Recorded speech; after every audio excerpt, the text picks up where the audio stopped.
نمازی کے آگے سے نکلنے اور نمازی کے آگے سے گزرنے کا۔ یہ مسئلہ جتنا سخت ہے ہم لوگ اس کی اہمیت کا اندازہ نہیں کرتے۔ ایک حدیث میں ہے کہ ایک صحابی نے کہا کہ رسول اللہ صلی اللہ علیہ وسلم نے فرمایا کہ اگر نمازی کے آگے سے گزرنے والے کو معلوم ہو جائے کہ اس کو کتنا گناہ ہوگا تو 40 تک وہ کھڑا رہ جائے۔ پوچھنے والا نے پوچھا 40 دن کا مجھے نہیں معلوم، کہا 40 مہینہ کا مجھے نہیں معلوم، کہا 40 سال کا مجھے نہیں معلوم۔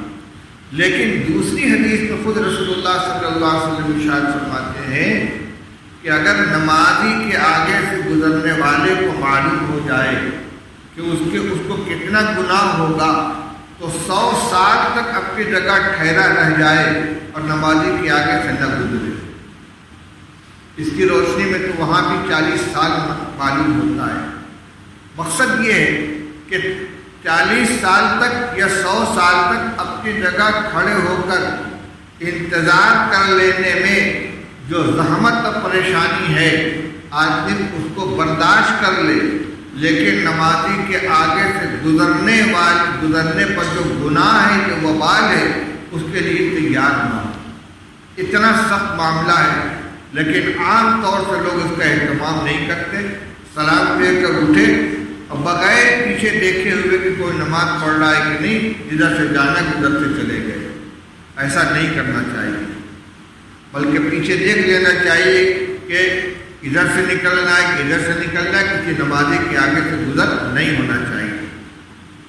ایک ہے نمازی کے آگے سے نکلنا، پیچھے کوئی شخص نماز پڑھ رہا ہے، آپ اس کے آگے بیٹھے ہوئے ہیں۔ اچھا تو یہ ہے کہ اگر اس کے سلام دینے کا انتظار کر لیں، بہت اچھا ہے، تھوڑی دیر لگے گی۔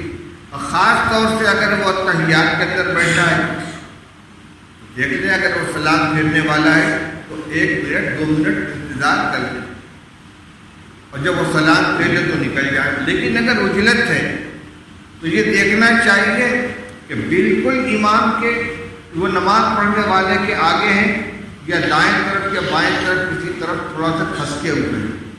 اگر ایک طرف وہ کھسکے ہوئے مثلاً ذرا سا دائیں ہیں تو دائیں سے نکل جائے، ذرا سا بائیں ہیں تو بائیں سے نکل جائے، اور بالکل بیچ میں ہے تو گنجائش ہے دونوں طرف سے نکلنے۔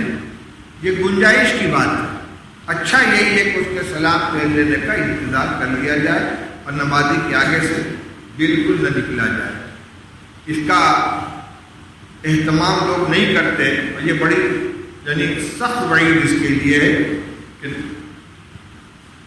بہت بڑی مسجد ہوتی ہے، 100 گز لمبی، 100 ہاتھ لمبی، 100 ہاتھ چوڑی، یا 40 کم سے کم 40 ہاتھ لمبی، 40 ہاتھ چوڑی، تو وہاں یہ حکم ہے کہ جب نمازی نماز پڑھ رہا ہو اور سجدہ گاہ پر نگاہ رکھے ہوئے ہو تو جتنی دور تک کی چیز خود بخود محسوس ہوتی ہے، تقریباً 3-4 صف، اس کے آگے سے گزر سکتے ہیں۔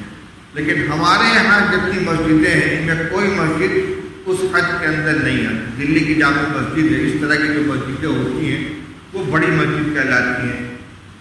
یا میدان میں کوئی کھلی جگہ نماز پڑھ رہا ہے، وہاں یہ حکم ہے کہ 4-5 صف کے آگے سے گزر سکتے ہیں۔ لیکن جو ہماری مسجدیں ہیں محلے کی، عام طور سے اتنی بڑی مسجد میں نمازی کے آگے سے گزرنے کی گنجائش نہیں ہے۔ اسی سلسلے کی ایک بات اور، نماز کی نیت باندھنے والے کو بھی یہ خیال کرنا چاہیے کہ ایسی جگہ نیت نہ باندھے کہ گزرنے والے کو پریشانی ہو۔ مثلاً دروازہ ادھر ہے اور ادھر سارا راستہ بند ہے، اور ایسی جگہ کھڑے ہو گئے کہ اس راستے کے علاوہ کوئی راستہ نہیں جانے کا، وہاں درمیان میں نیت باندھے ہوئے۔ جماعت کی نماز میں تو آدمی کو جماعت میں شامل ہونا ہے، لیکن تنہا نماز پڑھنے والا ایسی جگہ کھڑا ہو نیت باندھے کہ کسی دوسرے کو پریشانی نہ ہو۔ حضرت عمر رضی اللہ تعالیٰ عنہ نے ایک شخص کو دیکھا کہ کھمبے کے پیچھے بیٹھا ہوا بات کر رہا ہے، تو اس کو اٹھا کر وہاں سے ہٹا دیا، کہا یہ نماز پڑھنے والے کی جگہ ہے۔ کیا مطلب؟ جس کو نیت باندھنی ہو وہ دیکھے، اگر کوئی کھمبا ہے یا جو پکویا ہے، کوئی کھڑکی ہے، اس کے پیچھے کھڑے ہو کر نیت باندھ لے، اور جب سلام پھیر لے تو وہاں سے ہٹ جائے۔ ایسا بھی ہوتا ہے، سنت کی نیت باندھی، سنت پڑھ کے وہیں بیٹھے ہوئے ہیں۔ اب ایک آدمی آتا اور نماز پڑھنا چاہتا ہے، 4 کھمبے ہیں، چاروں کے پیچھے آدمی بیٹھے ہوئے ہیں، تو وہ نماز پڑھنے والے کے لیے جگہ ہے تاکہ ستھرا قائم رہے، وہاں کھڑے ہو کر نماز پڑھ لیں، اور نماز سے فارغ ہونے کے بعد وہاں سے کھسک جائے تاکہ دوسرے نماز پڑھنے والے کو وہاں جگہ مل سکے۔